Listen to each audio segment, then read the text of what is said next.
여러분, 성경에는 많은 믿음의 사람들의 이야기가 등장을 합니다. 그 많은 믿음의 사람들의 얘기를 통해서 우리에게 하나님 교훈하시는 것이죠. 이렇게 살아야 된다, 이렇게 살아야 된다는 교훈을 해주시는 것입니다. 여러분, 그런데 제가 성경 퀴즈 하나 내보겠습니다.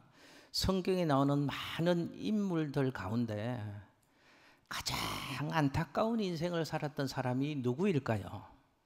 여러분, 한 사람을 한번 얘기해 보십시오 라고 제가 질문을 드린다면 성경에 나오는 수많은 인물 중에서 가장 안타까운 인생 누가 머리에 떠오르십니까?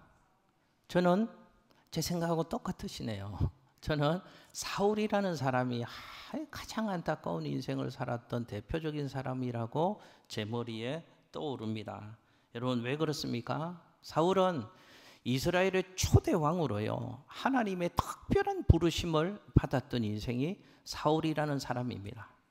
많은 이스라엘 백성들 가운데 이스라엘 첫 번째 왕을 세우는데 하나님이 보통 고민하셨을까요? 심사숙고하셨을 것입니다. 누구를 뽑을까? 누가 이스라엘의 왕으로 세우면 적합할까? 하나님이 그 심사숙고하셔서 많은 사람들 가운데 하나님의 부르심, 하나님의 뽑힘을 받을 정도로 특별하고 대단한 사람이 사울이라는 사람이었다는 것입니다.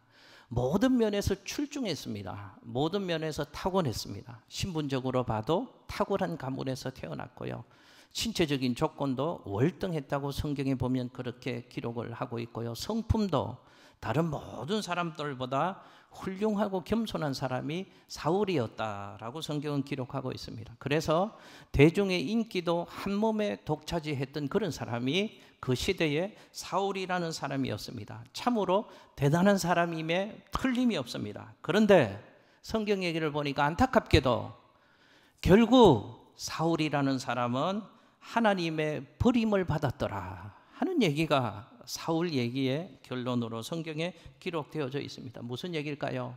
사울은 처음에는 하나님이 주신 특별한 은혜와 복을 받았던 사람입니다. 근데 사울은 하나님이 주신 그 모든 은혜와 특별한 복을 잘 관리하지 못했다는 것을 성경이 우리에게 말씀하고 있는 것입니다. 그래서 하나님이 그 사울의 인생을 보시면서 후회하셨습니다. 그래서 하나님이 그 사울을 버리셨습니다. 그래서 사울의 인생은 실패한 인생이 될 수밖에 없었다라고 성경은 사울의 얘기를 안타깝게 기록하고 있습니다. 오늘 우리는 이 사울 얘기를 좀 보려고 합니다. 하나님께 버림받았던 인생, 하나님이 후회하신 인생, 그래서 실패한 삶을 살았던 사울의 얘기를 통해서 하나님이 오늘 제게 주시고 여러분들에게 주시는 하나님의 은혜를 귀 기울여 들으려고 하는 것입니다. 여러분, 성경에 사울 인생을 향한 하나님의 비극적인 선언의 말씀이 몇 군데서 나옵니다. 먼저 사울을 대신하여 하나님이 너 말고 다른 사람을 이스라엘의 왕으로 세우겠다라고 말씀하십니다. 여러분, 그 얘기가 오늘 읽은 본문 14절의 말씀입니다. 여러분, 성경과 화면을 보시고 14절 말씀을 우리 함께 읽겠습니다. 시작. 지금은 왕의 나라가 길지 못할 것이라 여호와께서 왕에게 명령하신 바를 왕이 지키지 아니하였으므로 여호와께서 그의 마음에 맞는 사람을 구하여 여호와께서 그를 그의 백성의 지도자로 삼으셨느니라 하고. 아멘. 자, 하나님이 너 말고 다른 사람, 너 안 되겠다는 것입니다. 하나님이 실망하셨다는 것입니다. 그래서 하나님이 사울 대신에 다른 사람을 이스라엘의 왕으로 세우겠다라고 말씀을 하십니다.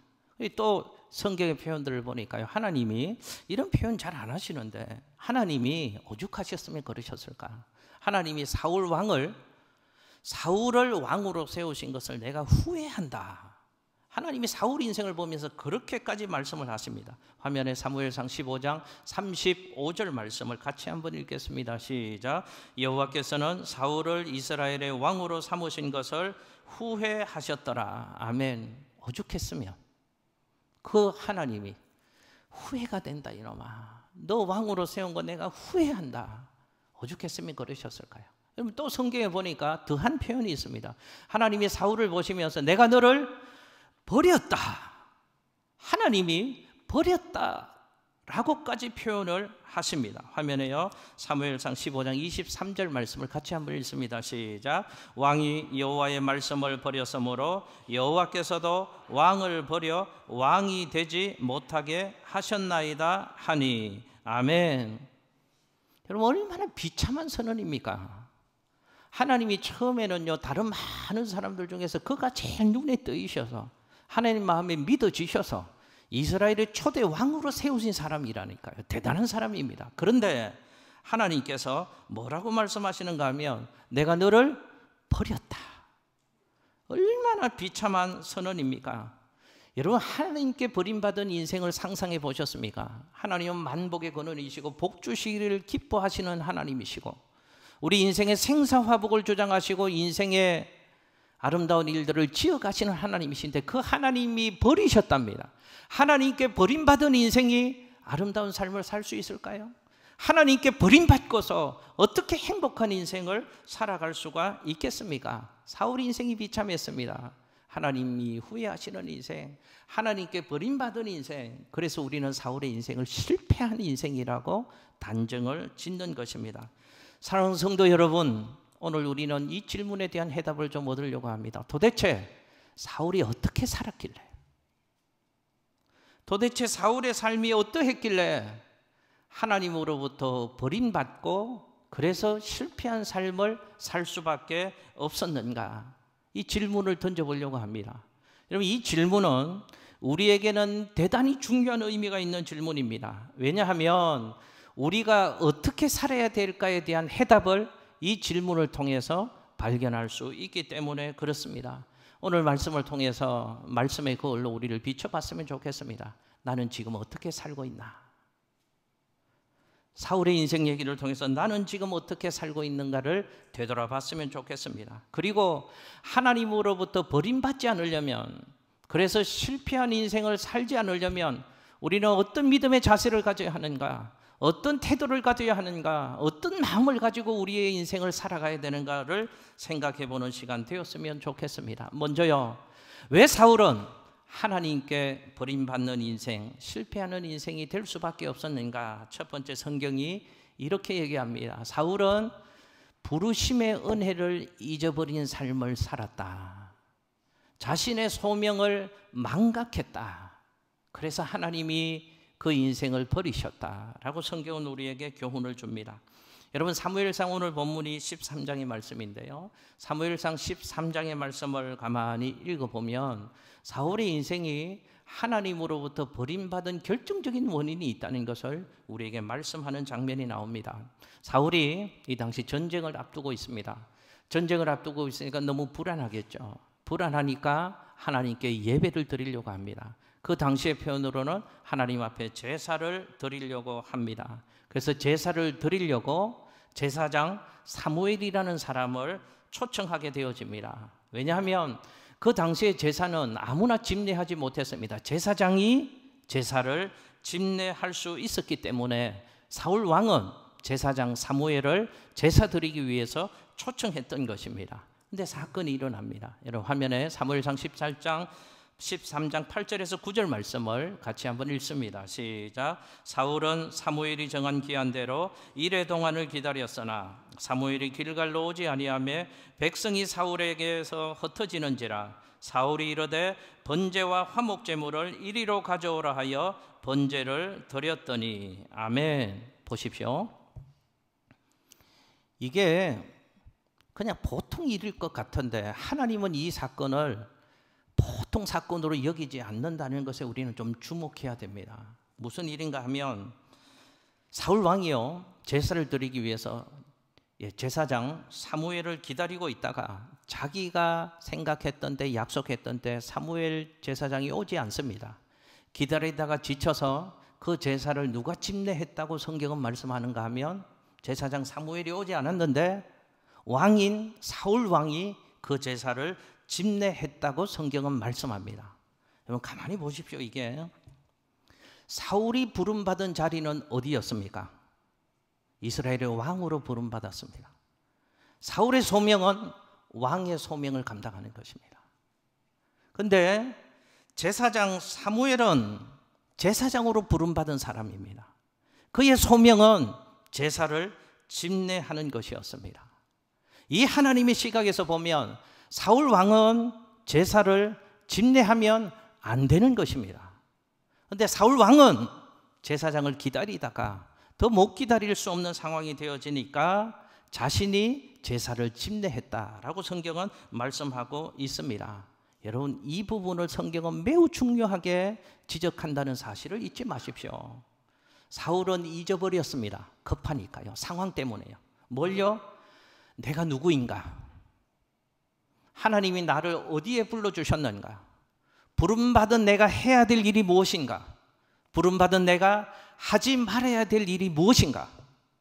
하나님이 저 사람을 어디에 불러주셨는가? 저 사람이 해야 될 일이 무엇인가? 내가 해야 될 일이 무엇인가? 내가 하지 말아야 될 일이 무엇인가?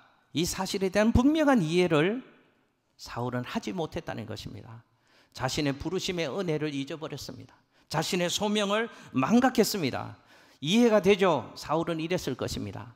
아니, 제사는 드려야 되는데 제사장이 안 오니까 내가 왕인데, 내가 우리나라 공동체 중에서 제일 위에 있는 왕인데, 아니, 제사장이 없으면 왕인 내가 제사를 드리면 될 것 아닌가? 라는 마음이 사울 왕의 마음속에 있었던 것입니다. 가만히 보십시오. 사울의 그 행동의 밑바탕에는, 그 마음 중심에는 하나님이 가장 싫어하시는 교만이 자리 잡고 있었습니다. 제사장 없으면 왕인데 왕인 내가 제사를 드리면 될 것 아닌가? 그래서 부르심의 은혜를 잊어버렸다. 성경은 그렇게 기록하고 있습니다. 여러분 보십시오. 사울이 죄 지은 게 아닙니다. 나쁜 짓 한 게 아닙니다. 하나님 앞에 제사 지냈습니다. 그런데 그 작은 하나의 행위, 자신의 부르심의 은혜를 잊어버렸던 행위, 자신의 소명을 잊었던 교만한 행동 하나가 사울이 이스라엘의 왕에서 폐위되는 무서운 결과를 가져오게 되었다라고 성경은 우리에게 교훈하고 있다는 것입니다. 여러분, 화면에 사무엘상 13장 13절에서 14절 말씀을 우리 다시 한번 읽겠습니다. 시작. 사무엘이 사울에게 이르되 왕이 망령되이 행하였도다. 왕이 왕의 하나님 여호와께서 왕에게 내리신 명령을 지키지 아니하였도다. 그리하였더라면 여호와께서 이스라엘 위에 왕의 나라를 영원히 세우셨을 것이거늘 지금은 왕의 나라가 길지 못할 것이라. 여호와께서 왕에게 명령하신 바를 왕이 지키지 아니하였으므로 여호와께서 그의 마음에 맞는 사람을 구하여 여호와께서 그를 백성의 지도자로 삼으셨느니라. 아멘. 할렐루야. 너무도 무서운 말씀입니다. 자신의 신분을 잊어버리고 자신의 본분을 망각한 그 작은 행동 하나 때문에 하나님은 사울을 버리시겠다고 말씀합니다. 그 행동 하나가 하나님으로부터 버림을 받고 부름받은 그 자리에서 부름의 소명을 잊어버렸기 때문에 하나님이 부름받은 자리에서 그를 내려가게 하셨다라는 것을 성경이 우리에게 말씀하고 있습니다. 그러므로 우리는 중요하게 생각해야 됩니다. 하나님이 나를 부르신 자리가 어디인가를 알아야 합니다. 여러분, 그렇게 살고 계십니까? 내가 지금 이 자리에서 해야 할 일들이 무엇인가를 기억하고 거기에 합당한 삶을 살고 계십니까? 내가 해야 될 일이 무엇이고 내가 하지 말아야 될 일이 무엇인가? 하나님이 저 사람을 부르신 부름의 자리가 어디이고 내가 부름받은 자리가 어디이고 그래서 내가 해야 될 일이 무엇이고 내가 하지 말아야 될 일이 무엇인가를 똑똑하게 인식하며 살아야지. 우리는 사울처럼 하나님으로부터 버림받는 인생, 그래서 실패한 인생의 주인공이 되지 않을 수 있는 것입니다. 여러분, 저는 양천교회 담임 목사로 부름받았습니다. 제 부르심의 자리가 있죠. 부르심의 소명이 있습니다. 제가 해야 될 일이 있고 하지 말아야 될 일이 있습니다. 우리 교회 장로님, 우리 교회 권사님, 안수 집사님, 하나님 부르신 부름의 자리가 있습니다. 그 자리에서 해야 할 일이 있으시기에 하나님 부르신 것이면 그 일을 하셔야 됩니다. 그리고 내가 하지 말아야 될 일이 있습니다. 성가대요, 각 파트로, 주의자님으로, 반주자로, 대장님으로 부르심의 자리가 있습니다. 명확하게 인식하셔야 됩니다. 그 자리에서 내가 해야 할 일을 해야 합니다. 하지 말아야 될 일들이 있습니다. 명확한 인식을 가지고 부르심에 합당한 삶을 살아가야 한다는 것입니다. 여러분, 하나님이 부르심의 은혜를 잊어버리고 소명을 망각한 삶을 살았던 사울을 내리시고 하나님이 그 후임으로 그 다음으로 다윗을 이스라엘의 왕으로 세우셨잖아요. 왜 다윗을 세우셨을까를 제가 한번 생각해 봤습니다. 그랬더니 다윗에게는 사울과는 구별되는 면이 있었습니다. 여러분, 성경은 이런 다윗 얘기를 합니다. 다윗은 하나님의 집을 좀 짓고 싶어 하는 뜨거운 열망, 뜨거운 소망을 가지고 있었습니다. 다윗이 보니까요, 자신이 사는 집은 너무 좋은 집, 대굴 같은 집에 삽니다. 그런데 하나님이 거하시는 성전을 보니까요, 너무 초라하거든요. 하나님을 아름답게 예배할 수 있는 거룩한 성전을 지어서 하나님께 영광을 돌려야 되겠다, 불타는 마음이 다윗의 마음속에 있었습니다. 하나님 사랑하니까 그런 마음이 생기는 것이죠. 그런데 그 일을 준비하고 그 일을 시작하려고 합니다. 그런데 성경을 보니까 하나님이 다윗의 손을 멈추게 하시더라 하는 얘기가 성경에 기록되어져 있습니다. 하나님이 허락하지 않으십니다. 나는 너에게 성전 건축을 허락하지 않겠다. 왜냐하면 너는 지금까지 수많은 전쟁을 하면서 너의 손에 너무 많은 피를 흘렸기 때문에 하나님의 거룩한 집을 짓는 것에는 네가 합당하지 않다. 네가 성전 건축하는 것 내가 너에게 허락하지 않겠다라고 말씀을 하십니다. 보십시오. 그런데 너무너무 대단한 사건이요, 다윗 얘기에 나옵니다. 하나님이 그 일을 딱 막으시자 다윗의 반응이요, 성전 건축을 그렇게 하고 싶어 했는데 성전 건축을 딱 멈추더라 하는 얘기가 다윗의 얘기에 성경에 기록되고 있습니다. 여러분, 이게 보통 일이 아닙니다. 대단한 일입니다. 그 당시 다윗을 한번 생각해 보십시오. 왕이었잖아요. 왕은 무엇이든지 할 수 있는 막강한 권세가 다윗 왕에게 그 당시에 있었습니다. 엄청난 재산도 있었습니다. 사람들이 다윗을 다 지지해 주었습니다. 다윗이 하려고만 했으면 모든 사람들이 힘을 보태고 마음을 모을 수 있는 그런 상황 가운데 다윗이 있었습니다. 다윗이 지금 무슨 일을 꿈꾸고 있습니까? 하나님을 위하여 성전 건축을 꿈꾸고 있습니다. 좋은 일이잖아요. 필요한 일이잖아요. 다윗이 마음만 먹었다면 얼마든지 성전 건축을 다윗이 능히 할 수 있었습니다. 다윗이 그 열망을 꺾지 않고 밀어붙였다면 다윗을 통하여 성전이 건축될 수 있었습니다. 그런데 너무너무 놀라운 것은요, 다윗이 딱 멈추더라 그 말입니다. 멈춘 이유가 뭡니까? 하나님이 허락하지 않으시니까. 다윗은 얼마든지 할 수 있었다니까요. 필요한 일이고 중요한 일이고 모든 것 할 수 있는 역량이 다윗에게는 다 있어요. 그런데 다윗이 얼마든지 마음만 먹으면 할 수 있었는데 멈추더라 그 말입니다. 이유는 하나님이 허락하지 않으시니까 다윗은 멈추더라 하는 것입니다. 그래서 다윗은 그 아들 솔로몬이 성전 건축할 수 있는 모든 준비를 최선을 다해서 해주는 것으로 만족합니다. 여러분, 이것이 다윗의 다윗다움입니다.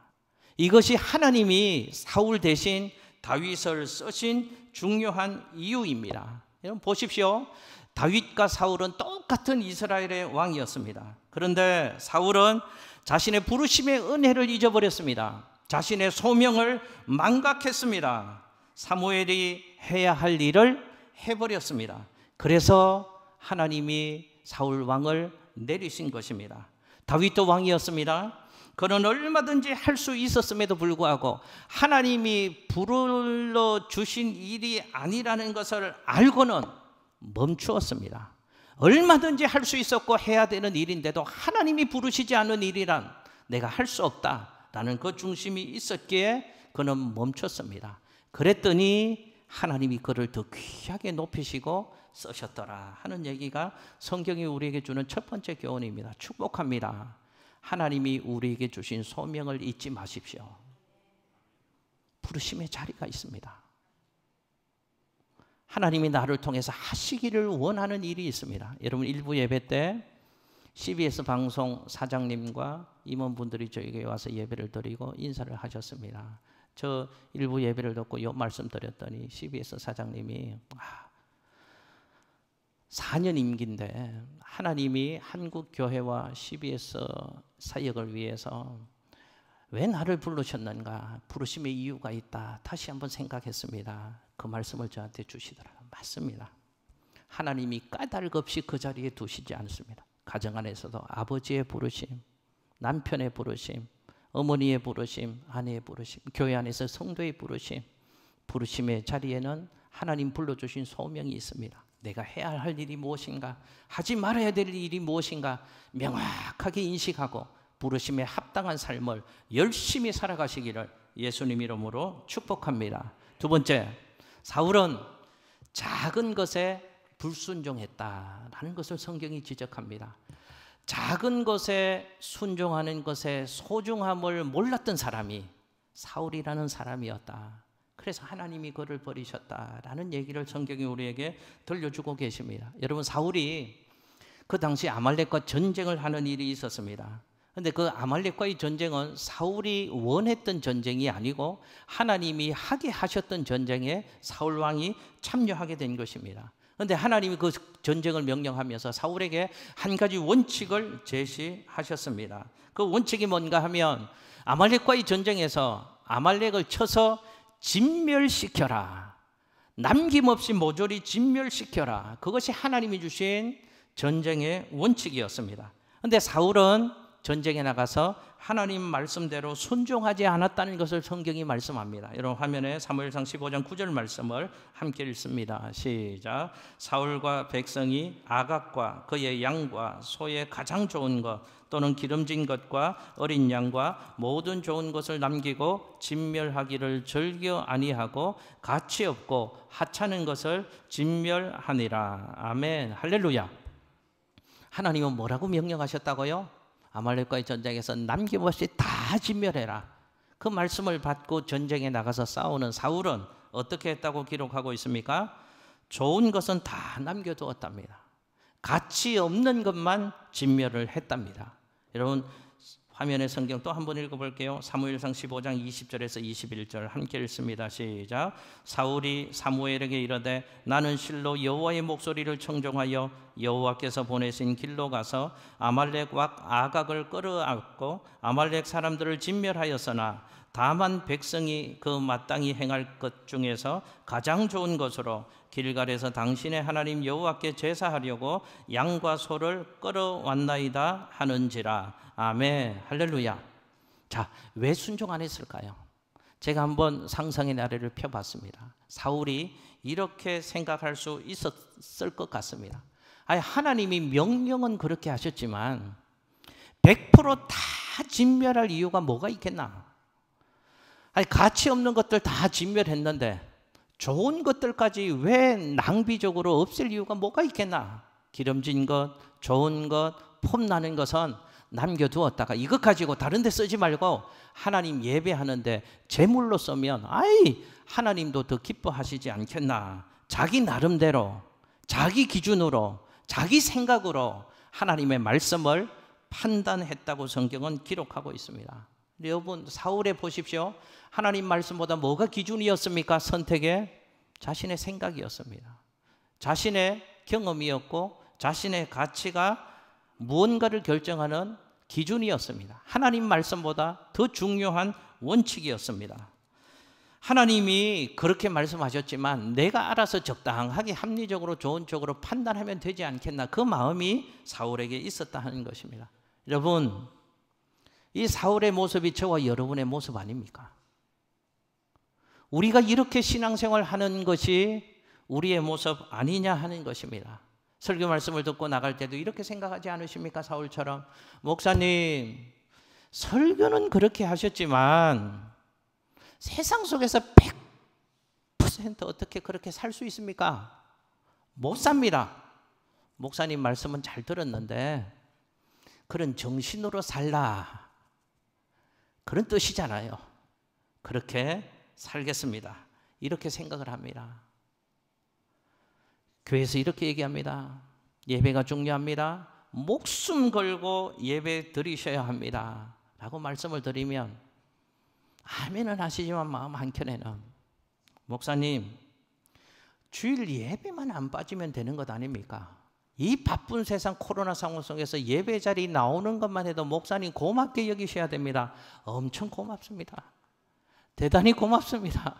그런데요, 하나님은 예배를 가장 소중하게 드리시라고 말씀하셨는데 우리는 어떻게 생각하는가 하면 신령과 진정으로 예배 드리는 것, 온 마음 다하여 예배 드리는 것, 거기에는 관심이 없고 1시간 나와서 시간을 채우는 형식적인 예배, 문자적인 예배만 중요하게 생각하고 신령과 진정으로 드리는 예배에는 관심이 없는 것이 우리의 모습 아니냐 하는 것을 제가 말씀드립니다. 사울식으로 신앙생활 할 때가 우리가 얼마나 많냐 하는 것을 말씀드리고 있는 것입니다. 여러분, 사울의 모습을 가만히 보십시오. 작은 것 아무것도 아닌 것 같습니다. 그거 하찮게 여겼습니다. 그것에 불순종했더니 하나님은 그것을 중요하게 보시더라 하는 것입니다. 여러분, 작다고 하찮은 것 아니고 크다고 중요한 것 아닙니다. 작은 것을 소중하게 여기고 순종하는 삶을 살아갈 때 하나님은 그 믿음 보시고 그 신앙 가진 사람에게 큰 것을 맡겨주시는 줄로 믿습니다. 내 생각에는 대단한 것이 아니어도 그렇게 중요하게 보이지 않는다고 할지라도 하나님 말씀에는 반드시 철저하게 순종의 삶을 살아갈 수 있는 저와 여러분들 될 수 있으시기를 예수님 이름으로 축복합니다. 마지막 하나만 살펴볼게요. 사울은 후회는 했는데 회개하지 않았더라 하는 것을 성경이 우리에게 말씀하고 있습니다. 여러분, 우리는 살아가면서 이런저런 실수를 반복하며 살아갑니다. 제가 한번 여쭤볼게요. 실수로부터 자유로운 사람이 어디 단 한 사람이라도 있을까요? 저 포함해서요. 우리 모두는 실수하며 살아갑니다. 실수하는 것이 우리 인생이라면 중요한 것은 그 실수를 바르게 처리하는 것이 아니겠습니까? 실수를 제대로 처리해야 합니다. 그런데 사람들은 자신의 실수에 대해서 대체로 두 가지로 반응을 한다고 합니다. 첫 번째는 실수해놓고 인정하지 않고 변명하고 핑계대는 사람이 있습니다. 인정하지 않습니다. 변명합니다. 핑계댑니다. 또 한 부류의 사람은 실수를 했을 때 후회만 하는 사람이 있습니다. 여러분, 제 표현을 잘 귀 기울여 들으십시오. 실수는 했는데 후회만 하는 사람이 있습니다. 후회는 실수를 처리하는 방법이 아니다 하는 것이죠. 실수를 처리하는 제대로 된 방법은 후회의 자리에 머물러 있지 말고 회개하는 자리로 나아갈 때 실수를 제대로 처리하는 방법입니다. 그런데 우리는 실수해놓고 후회만 합니다. 거기에만 머물러 있고 한 걸음 더 나아가서 회개의 자리로 나아가지 못하는 연약함이 우리에게 있다 하는 것이죠. 사울도 그랬습니다. 사울도 자신의 실수에 대해서 후회는 했습니다. 적지 않은 후회를 했습니다. 한번 보실까요? 사무엘상 26장 21절 말씀 화면에 같이 한번 읽겠습니다. 시작. 사울이 이르되 내가 범죄하였도다. 내 아들 다윗아 돌아오라. 네가 오늘 내 생명을 귀하게 여겼은저 내가 다시는 너를 헤아려 하지 아니하리라. 내가 어리석은 일을 하였으니 대단히 잘못되었도다 하는지라. 아멘. 이 상황에서 다윗이 한 후회인데요. 저 상황이 어떤 상황인가 하면 이제 사울이 볼 때 다윗의 인기가 굉장히 많아집니다. 사람들이 다윗을 지지하고요, 다윗을 따르는 사람이 많아집니다. 그러니까 사울이 시기하고 질투하기 시작합니다. 잘 되면 박수하고 응원해 주는 게 좋은 것인데 누가 잘 되면 그 꼴 못 보잖아요. 사울이 그랬습니다. 자기가 왕인데 자기가 인기 독차지해야 되는데 다윗이 막 인기가 좋아지니까 막 시기하고 질투하는 마음이 생깁니다. 더 나아가서 시기와 질투의 마음이 도를 넘어서 다윗을 죽이려고 하는 모습이 사울에게 있어집니다. 사울은 깨닫게 되어집니다. 어느 순간 내가 잘못하고 있구나, 어리석은 행동을 하고 있구나 깨달았습니다. 뉘우칩니다. 후회는 합니다. 그리고 다윗이 이렇게 얘기하잖아요. 방금 읽은 성경 말씀처럼 어리석은 일을 하였다, 대단히 잘못하였다. 자기가 후회는 합니다. 그런데 성경에 보면 후회는 했지만 본래의 자리로 되돌아가는 회개의 모습이 사울에게는 없었다라는 것을 성경은 기록하고 있습니다. 여러분, 이 반면에 사울 왕의 그 다음으로 다윗이 하나님의 부름을 받고 이스라엘의 왕이 되었잖아요. 다윗을 한번 보실래요? 여러분 화면에 시편 51편 10절에서 12절 말씀 마지막으로 읽습니다. 시작. 하나님이여 내 속에 정한 마음을 창조하시고 내 안에 정직한 영을 새롭게 하소서. 나를 주 앞에서 쫓아내지 마시며 주의 성령을 내게서 거두지 마소서. 주의 구원의 즐거움을 내게 회복시키시고 자원하는 심령을 주사 나를 붙드소서. 아멘. 다윗도 우리 성경 얘기하는 것처럼 실수했잖아요. 실수한 내용으로 그 무게로 보면 사울이 실수한 것보다 다윗이 실수한 게 훨씬 더 큰 실수입니다. 근데 차이가 있습니다. 다윗은 후회하는 자리에 머물러 있지 않고 회개의 자리로 나아가서 자신의 삶을 고치려고 몸부림쳤다는 것입니다. 근데 사울은 후회는 했지만 회개하지 않았다는 것입니다. 다윗은 회개하는 사람이었기에 하나님이 사울 대신 다윗을 쓰셨다라고 성경은 우리에게 교훈하고 있습니다. 여러분 기억하십시오. 진실한 회개가 있을 때 우리 삶에 진정한 회복이 있는 줄로 믿습니다. 회개할 때 하나님의 사랑이 회복될 수 있습니다. 회개할 때 하나님의 은혜와 축복이 우리 삶에 회복될 수 있는 줄로 믿습니다. 말씀 정리합니다. 여러분 우리도 살면서 누군가에게 인정받는 경험을 할 때가 있고 누군가에게 버림받는 경험을 할 때가 있잖아요. 누군가에게 인정받으면 신나잖아요. 내 삶의 의미를 찾잖아요. 그런데 누군가에게 버림받는다는 것은 너무너무 슬픈 일입니다. 저도 예전에요 전도사 할 때요 제가 모셨던 목사님이 한국교회 귀한 일들도 하시고 제가 목회하면서 지금까지 만났던 모셨던 목사님들 중에 마음으로 존경하고 저런 목회해야지 이렇게 존경하는 목사님이 계셨습니다. 그런데 그 목사님이 어느 날 저를 부르시면서 그때 제가 맡은 부서가요 좀 잘 됐거든요. 그러니까 살짝 불러서 이 얘기를 하시더라고요. 김 전도사 열심히 잘하고 있어. 그 얘기 들으니까요 하나님이 저를 칭찬해 주시는 것 같은 거 있죠. 이 목사님이 나를 인정해 주시는구나. 충성을 다해야지. 이런 마음이 그때 생기더라고요. 그러면서 목사님이 또 한마디 하셨습니다. 김 전도사 나중에 목사 되면 내 밑에서 나하고 같이 교회 한번 섬기면 좋겠다 그러시더라고요. 야 목사님이 나를 언젠가는 불러주시겠구나. 15년을 기다렸습니다. 안 불러주시는 거 있죠.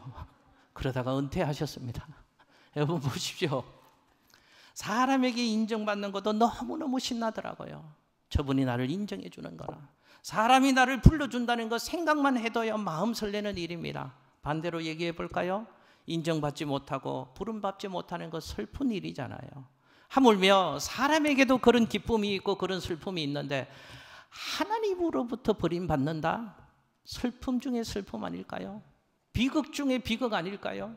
저주 중에 저주 아닐까요? 사랑하는 양쪽교회 성도 여러분, 저는 우리 교회 성도님들이 절대로 하나님이 여러분의 삶을 보시면서 하나님이 여러분의 인생을 보시면서 후회하시는 마음 한 번도 잡수신이 없는 그런 삶을 살아가는 성도님들이 되었으면 좋겠습니다. 하나님께 버림받지 않는 인생이 되었으면 좋겠습니다. 하나님 우리 교회를 보실 때도 저 교회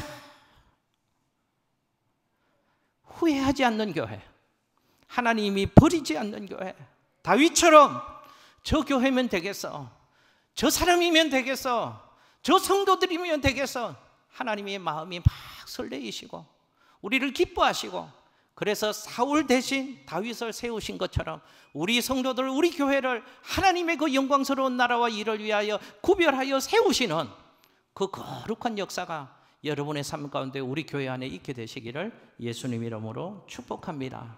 기억합시다. 부르심의 은혜가 뭔가, 부르심의 소명이 뭔가.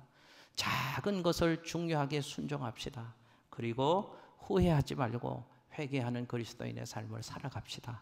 승리하시기를 예수님 이름으로 축복합니다. 기도합니다.